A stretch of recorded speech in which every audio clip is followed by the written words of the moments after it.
जय श्री गणेश। नमस्कार। मैं आचार्य संजय द्विवेदी। मेरे समस्त प्रबुद्ध दर्शकों का मेरे चैनल पर हार्दिक स्वागत है। प्रिय दर्शकों, आज मैं कुंभ राशि का मई माह का मासिक राशिफल लेकर आपके सम्मुख उपस्थित हूँ। मई माह में जो ग्रहों की स्थितियां हैं तथा जो ग्रहों के परिवर्तन होंगे वो आपको इस माह में कितना लाभ देने जा रहे हैं, किन किन भाव को ये प्रबल करेंगे तथा यदि कहीं पर कोई समस्या या अवरोध है तो उसका क्या निराकरण है, संपूर्ण विश्लेषण मैं पूर्ण तर्क के साथ करने जा रहा हूं। प्रिय दर्शकों, इस राशिफल को आप अपने लग्न तथा राशि दोनों के अनुसार देख सकते हैं। कुंभ राशि के लिए यदि हम अवलोकन करें तो आपके द्वितीय भाव में 4 ग्रहों का योग चल रहा है, जहां पर शनिदेव स्वयं है जो 29 मार्च को अपनी राशि का परिवर्तन करके द्वितीय भाव में गोचर करना प्रारंभ कर चुके हैं। यहाँ पर शुक्र, बुध तथा राहु का गोचर चल रहा है। आपके तृतीय भाव में सूर्यदेव का अपनी उच्च राशि में गोचर चल रहा है। चतुर्थ भाव में गुरुदेव बृहस्पति का गोचर चल रहा है। आपके षष्ठम भाव में मंगल है जो अपनी नीच राशि में है तथा आपके अष्टम भाव में केतु का गोचर चल रहा है। इस माह में बुध का परिवर्तन होगा जब ये 7 मई को तृतीय भाव में गोचर करेंगे तथा सूर्य और बुध का एक महासंयोजन बनेगा। 13 मई को सूर्यदेव राशि परिवर्तन करके चतुर्थ भाव में जाएंगे, जहां पर सूर्य और गुरु का एक प्रबल राजयोग बनेगा।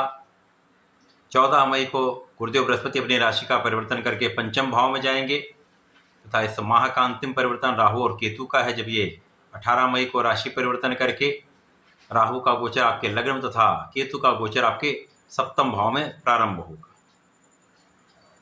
इस माह में जो स्थितियां बन रही हैं उनके अनुसार शनिदेव 3 डिग्री पर आकर एक अच्छी अवस्था में आ चुके हैं तथा धीमे धीमे इनका बल बढ़ रहा है। अब लग्नेश जब प्रबल होते हैं तो बहुत सारी समस्याओं का अंत होता है तथा गोचर का एक अच्छा परिणाम प्राप्त होता है। इसी प्रकार से यहाँ पर बुध और शुक्र दोनों मार्गी हो चुके हैं, जिसके कारण दोनों अगले भाव की ओर बढ़ रहे हैं तथा राहु के प्रभाव से बहुत कुछ यहाँ पर उनको मुक्ति मिल चुकी है, तो वो अपना संपूर्ण प्रभाव देने वाले हैं। इसी प्रकार से यहाँ पर सूर्यदेव उच्च अवस्था में होकर महाबलवान है। गुरु चतुर्थ भाव केंद्र के भाव में एक अच्छी स्थिति में आपको बल प्रदान कर रहे हैं। तो प्रारंभ से ही स्वास्थ्य समस्याएं जो बीच बीच में कहीं ना कहीं आपको तनाव दे रही थी वो दूर होंगी। तनाव जब दूर होता तो बहुत सारी समस्याओं से आप मुक्ति पाते हैं। स्वास्थ्य जब अच्छा होता तो आप संपूर्ण परिश्रम कर पाते हैं, अपना संपूर्ण प्रयास कर पाते हैं। इसी प्रकार से इस समय आपका आत्मबल बहुत अच्छा रहने वाला है, आपका परिश्रम बहुत अच्छा रहने वाला है, आप अपना संपूर्ण प्रयास करने वाले हैं तथा इस माह में प्रारंभ से ही भाग्य का साथ आपको प्राप्त होगा। अब यहाँ पर आप सक्षम भी हैं, स्वस्थ भी हैं तथा यहाँ पर आप मानसिक रूप से, शारीरिक रूप से तथा आर्थिक रूप से एक अच्छी स्थिति में पहुँच रहे हैं, क्योंकि यहाँ पर भाग्य के स्वामी शुक्र जो हैं वो मार्गी अवस्था में आकर आपको बल प्रदान करना प्रारंभ कर चुके होंगे, जिससे आपके अवरुद्ध कार्य में भी प्रगति होना प्रारंभ हो जाए था। यहाँ पर आपके ज्ञान में विशेष रूप से प्रगति होगी। ज्ञान शिक्षा में प्रगति से आपको एक अच्छा लाभ मिलने वाला है, अच्छा परिणाम आपको प्राप्त हो सकता है तथा इसी प्रकार से संतान सुख भी आपको यहाँ पर प्राप्त होगा। इस माह में आप बहुत विचारशील रहने वाले हैं। अपने ज्ञान का, अपने बुद्धि बल का संपूर्ण उपयोग आप सही दिशा में करने वाले हैं।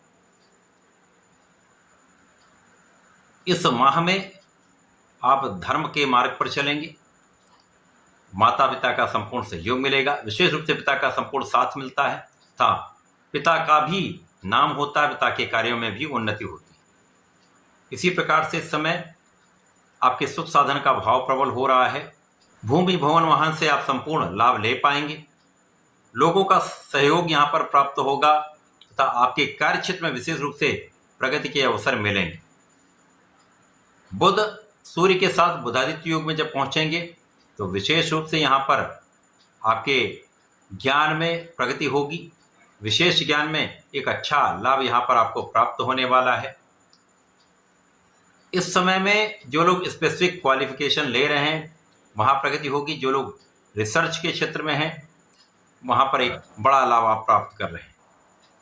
ज्ञान के साथ साथ अध्यात्म में भी वृद्धि होगी तथा यहाँ पर आपके आत्मबल के साथ बुद्धि का संपूर्ण लाभ, बुद्धि बल का संपूर्ण उपयोग तथा वाणी का प्रभाव आपको बहुत योग्य बनाने वाला है, आपको बहुत समर्थ बनाने वाला है। जब सूर्यदेव चतुर्थ भाव में जाएंगे, गुरुदेव के साथ महाप्रबल योग बनेगा जो आपको आपके कार्यक्षेत्र में विशेष रूप से एक बड़े पद की प्राप्ति कराने वाला है, आपको एक अच्छे इंक्रीमेंट का लाभ देने वाला है। इस समय में आपके कार्यों में निश्चित रूप से प्रगति होगी। जो आपने परिश्रम किया है उसका संपूर्ण लाभ आपको प्राप्त होगा। मन के अनुरूप आपको स्थानांतरण, मन के अनुरूप आपको धन की प्राप्ति तथा पद की प्राप्ति हो सकती है। व्यापारिक भाव में लोगों का सहयोग प्राप्त होगा। जिनके साथ आप व्यापार करते हैं, जिनके साथ आप कार्य करते हैं, उनका सहयोग निश्चित रूप से आपको मिलेगा, जिससे आपके व्यापार में प्रगति होगी, आपके प्रोफेशन में अच्छे अवसर आपको मिलेंगे। नौकरी में अच्छे अवसरों की वृद्धि से आपका मनोबल अच्छा रहेगा तथा आपको एक अच्छा लाभ यहाँ पर प्राप्त हो सकता है। गुरुदेव पंचम भाव में जाएंगे। पंचम भाव के कारक हैं ज्ञान, शिक्षा, प्रज्ञा के कारक गुरुदेव बृहस्पति हैं। मांगलिक कार्यों के कारक गुरुदेव बृहस्पति हैं। यहाँ पर जाके आपके पंचम भाव को प्रबल करेंगे। आप बहुत विचारशील रहेंगे, विवेकपूर्ण निर्णय लेंगे। आपके ज्ञान शिक्षा से संपूर्ण लाभ भी आपको प्राप्त होगा तथा ज्ञान शिक्षा में संपूर्ण रूप से प्रगति भी आपकी होगी।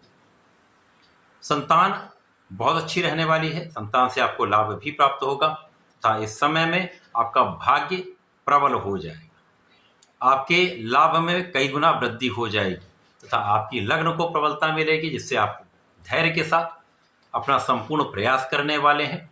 आपका ज्ञान, आपका विवेक आपको महालाभ देने वाला है। महापरिवर्तन राहु का है। राहु जब लग्न में पहुंचेंगे तो राहु का प्रभाव लग्न पर होगा, पंचम तथा आपके नवम भाव पर होगा, सप्तम पर होगा। यहाँ पर भाग्य भाव तथा पंचम भाव का निराकरण तो गुरुदेव बृहस्पति यहाँ पर कर रहे हैं, परंतु राहु का प्रभाव जब सप्तम भाव पर होता तो जीवन साथी के साथ सामंजस्य में समस्या, मतभेद तथा क्लेश बढ़ता है। साझेदारी में एक अलगाव की स्थिति आती है। साझेदारी में लाभ उतना आप नहीं ले पाते क्योंकि भ्रम के कारण ये साझेदारी टूट सकती है अथवा कोई न कोई समस्या यहाँ पर निश्चित रूप से आती है। अतः इस समय में बहुत धैर्य के साथ समझदारी से आपको कार्य करना चाहिए। ये माह आपके लिए विशेष है। यद्यपि यहाँ पर राहु बहुत बलवान इस माह में नहीं रहेंगे, परंतु कहीं न कहीं राहु का जो नकारात्मक प्रभाव वो अवश्य प्राप्त होता है। अतः इस पूरे माह में आपको नियमित रूप से भगवान शंकर मोचन की शरण में रहना चाहिए। हनुमानाष्टक तथा हनुमान चालीसा का नित्य कम से कम एक बार नित्य पाठ करें। प्रत्येक शनिवार को भगवान भोलेनाथ पर जलार्चन करें, काले तिल का अर्पण करें। नमः शिवाय पंचाक्षर मंत्र का एक माला का जप करें, विशेष लाभ प्राप्त होंगे। समस्याओं से आप बचेंगे भी। इस समय का उपयोग आप पूर्ण रूप से कर पाएँ, लाभ ले पाएँ। धन्यवाद। नमस्कार।